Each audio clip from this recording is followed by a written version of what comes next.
Welcome back to You're All Doomed, the podcast that sliced and diced its way through 12 Friday the 13th movies and 2 Friday the 13th fan films. I'm executive producer Brian. And I'm Gaffer Greg. In this season, we wanted to still talk about Friday the 13th movies, but since there's no more movies to talk about, Greg and I decided to make our own. Yeah, if you thought our 3-hour series finale podcast was masturbatory, wait until you hear what we've got planned this time. Buckle up. Or unbuckle up. Yeah, it's going to be a little tricky to describe this one. So we'll go into more details or pull the curtain back a little bit more at the end of the season in terms of how we got to where we are today. But basically, what we've done is constructed an outline for what we think would be, hopefully, a pretty cool Friday the 13th, Part 13. And the plan is to kind of discuss this outline as if it was a movie and kind of break it apart into arbitrary 13-minute chunks and just kind of see where it takes us. But at least on paper, we've got an idea that we think works, but there's plenty of gaps that we're going to have to fill out on mic, which is going to be the interesting part. So this will be just as much of an experiment for the listener as it will be for Greg and I, but we'll see how it goes. Yeah, hopefully you'll have fun listening to it.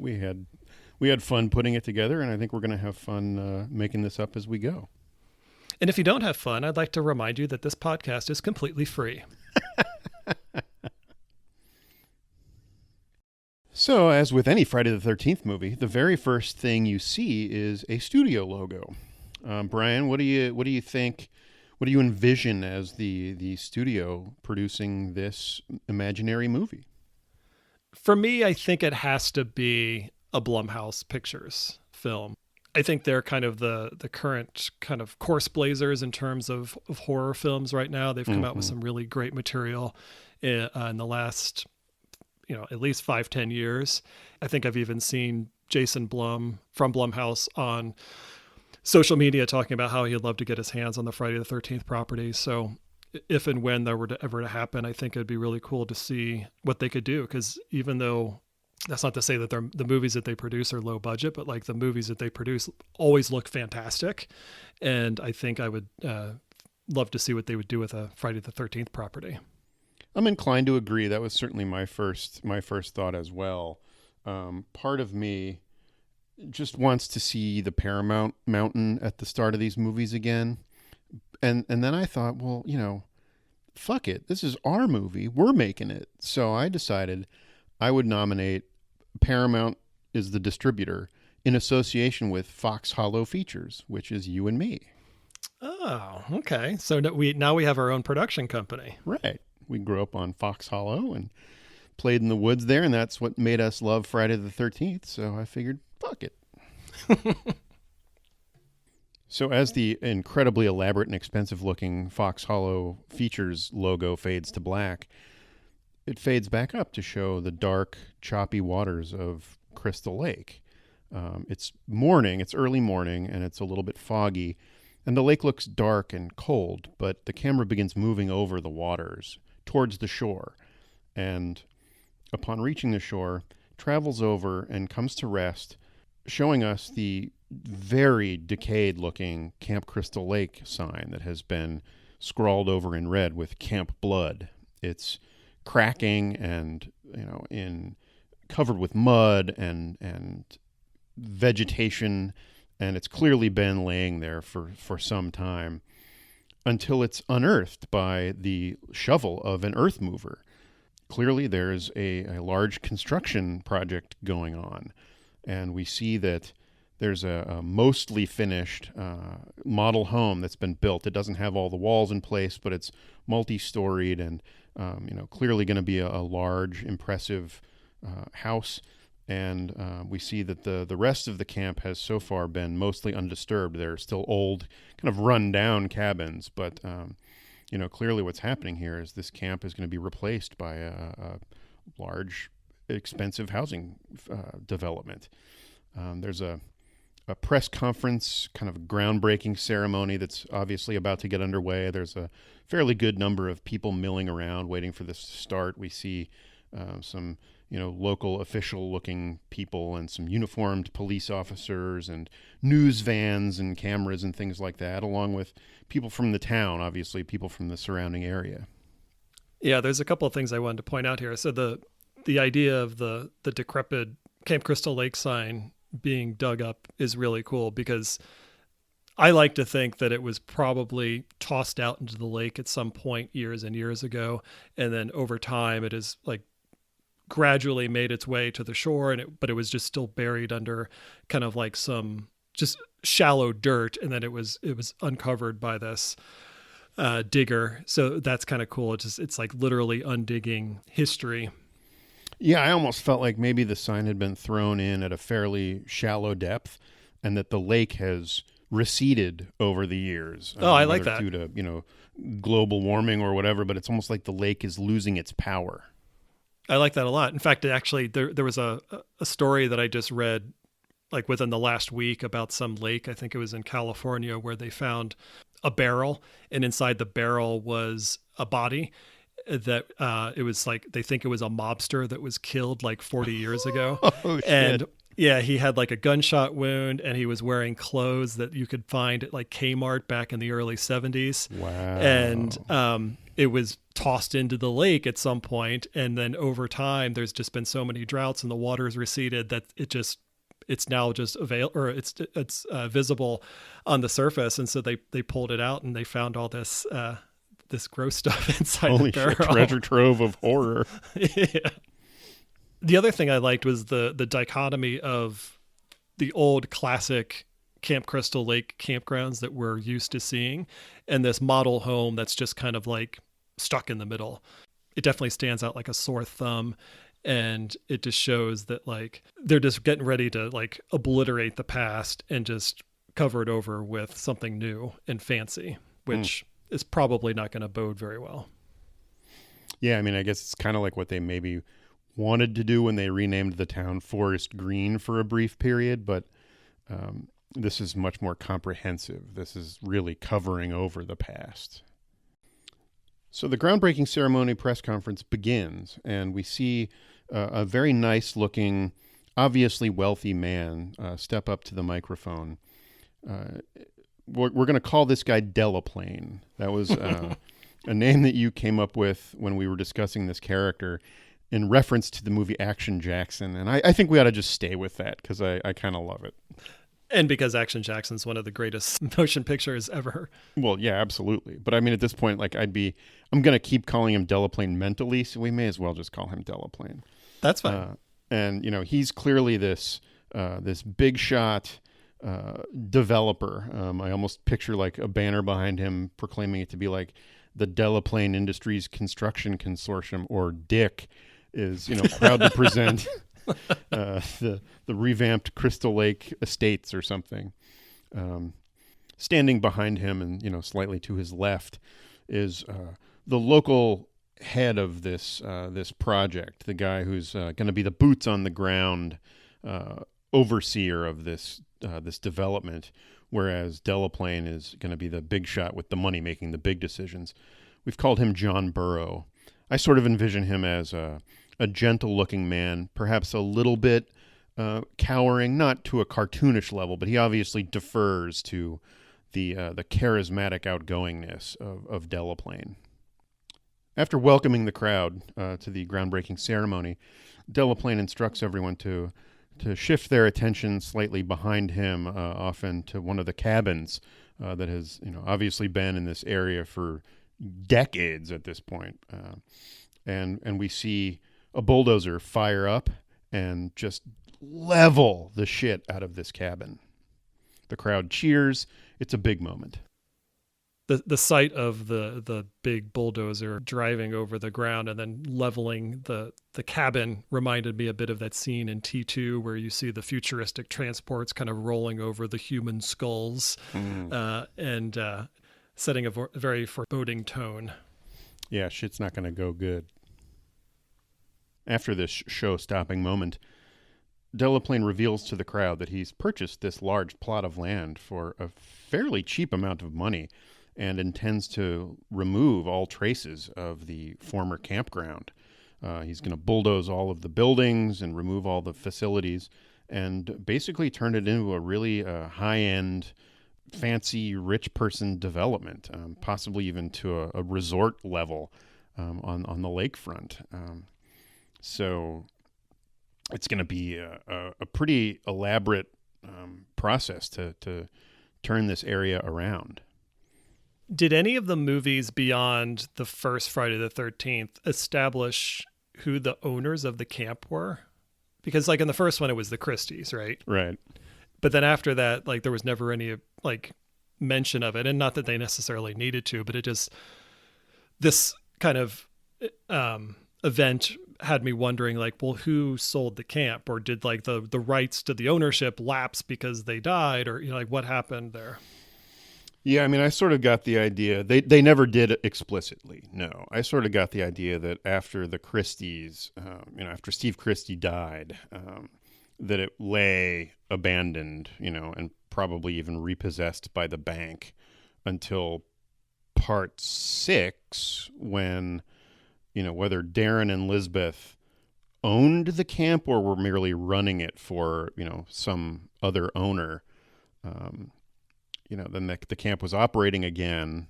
I believe we're supposed to assume that was on the site of the original camp.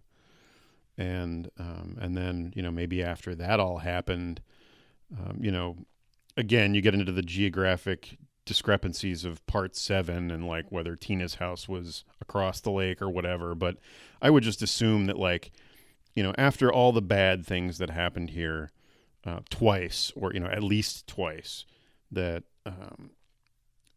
it was foreclosed on or sold, just to get rid of it, and it sat there, maybe even owned by the county or something for years, and they didn't want to do anything with it, and then he comes in with this plan, to revitalize the local economy with construction jobs, and then after that, like all of this new influx of big money from the rich homeowners who were going to, spend all their money in town looking through the shitty little shops on Main Street and stuff. And so they said, well, hey, we got a place we could give you for free, practically free. And they're like, haha, we get this off our hands. We literally bury the terrible stories of the past, and we get all this money coming in. Yeah, I only asked because I was hoping we could spend the next 45 minutes or so talking about how lease agreements work. Oh, okay. Well, good. Break out your research. Form 601B is... You need to make sure you file that 30 days in advance or you're in trouble. Yeah, I mean, that's an interesting point. Like, we're not going to get a lot of those technical details right in terms of what even happens on a construction site. Like, I mean... We are a couple of dudes who have desk jobs, and we are making this up. So, and we watch a lot of Bob the Builder. So, I mean, if you're someone listening to this who has a job building one of these communities, you're going to be like, guys, that's not what happens on a construction site. You're going to hear lots of references to screwdrivers and hammers because that's about the extent of our knowledge. Maybe an Allen wrench here or there. Mostly the crowd seems to be receptive to this ceremony press conference. The locals seem a little bit uncomfortable, but there's one person who decidedly seems hostile to this, and that's a young reporter who begins asking some uncomfortable questions. She indicates that Delaplane has a history of shoddy construction projects, and that there have been multiple complaints about his work and corners being cut. And she even mentions that there have been numerous lawsuits that he settled out of court. So his reputation is not sterling. Delaplane is fairly dismissive of her allegations and, tries to steer the conversation back to the moment at hand and shift focus to the current project. Dancing around the issue. And so she counters with, well, aren't you worried about Jason Voorhees? And this sets off a little bit of murmuring in the crowd. Delaplane is obviously unamused, but kind of tries to laugh it off and says, give me a break. Even if the rumors about Jason Voorhees all those years ago were true, most people don't believe in that crap. But even if they were true, anyone involved in those terrible events has been long since dead. And, Jason would be an old man running around if he's even still alive. And then even kind of makes a joke and says, hell, if he's still out there, we'll invite him to the ribbon cutting. And that's when we cut to one of the spectators in the crowd, and it is the sheriff of Crystal Lake. And we pan up to see her mutter to herself, and she goes, Jesus Christ. And this is none other than Megan Garris. So for the uninitiated, Megan Garris was the heroine from Jason Lives. She was Tommy's love interest and also the daughter of Sheriff Garris at the time. So now she has grown up to follow in her father's footsteps. So after that shot of Sheriff Megan reacting, we cut to the construction site at dusk. The press conference is all cleared out. There's no one around except for a few of the construction workers. And there's one lone worker that's kind of like finishing up some bulldozing work. He's kind of like pushing some rock off to the side, and he's clearly the only one that's left still. So this dude pulls the bulldozer over, and he steps off and he lights up a joint. Yeah, I feel like he pulled the bulldozer off into a little bit of a more secluded portion of the site, probably out of view of the security cameras, because he doesn't want to get written up for smoking weed on the job. I'm glad you mentioned the security cameras, because there's obviously some concern about something happening at the campgrounds or the construction site, whatever you want to call it, because there's quite a few security cameras all over the place, kind of capturing every single angle just to make sure no corner is unattended. We have a couple of the usual moments in a Friday the 13th movie where the guy hears a twig snapping or, a loon crying off in the distance and gets a little bit scared since he's there by himself, but laughs it off and, resumes puffing on his little jazz cabbage.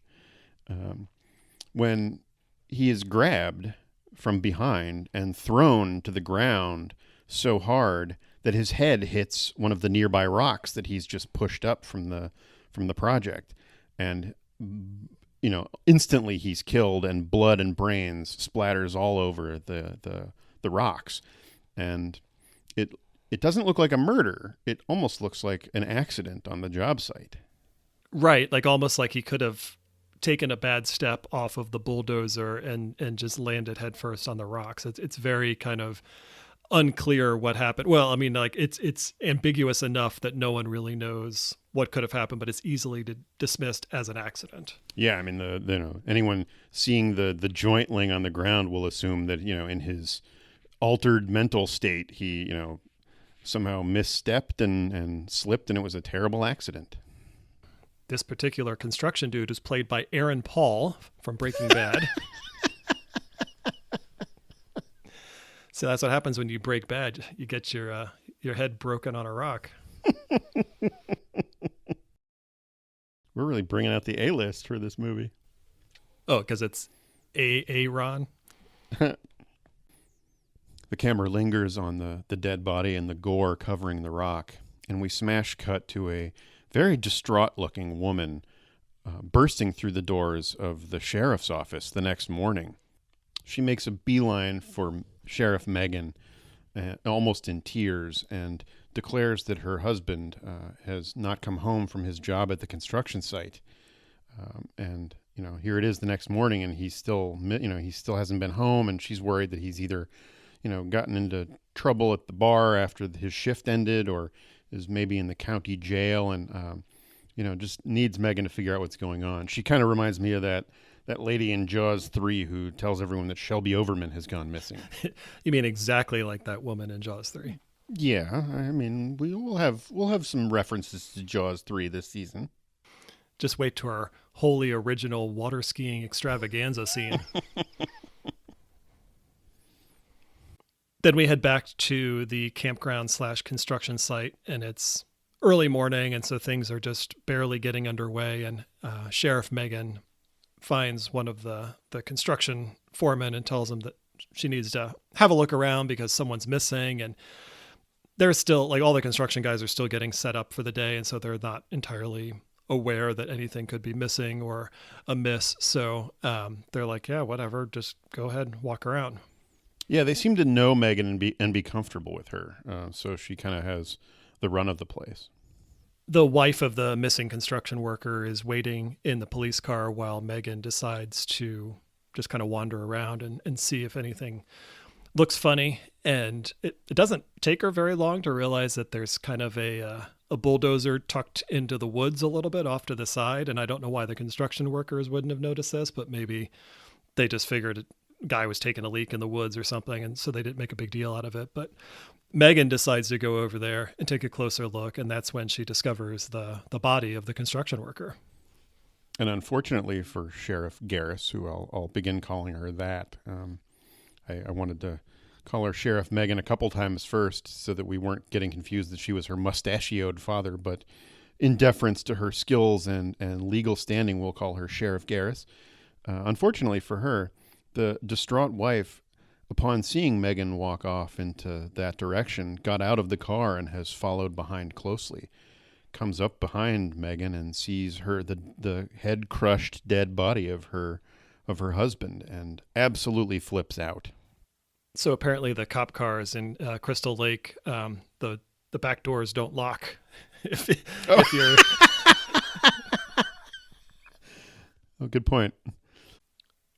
So this episode ends with Sheriff Megan consoling the distraught wife, but as she's giving her a hug, you kind of see Megan looking off in the distance at the main kind of like shed where the main construction office is, and she's just got this look on her face like, I knew something was going to happen, or like she just suspects that something like it's not as simple as an accident. Like she thinks something is definitely going on. Nice. We have 2 fatalities this episode: a cabin from the old Camp Crystal Lake site, and the construction worker who was bashed against a rock. So if you're interested in learning more about lease agreements and in-depth discussion about construction techniques, tune in next week. Until then, you're all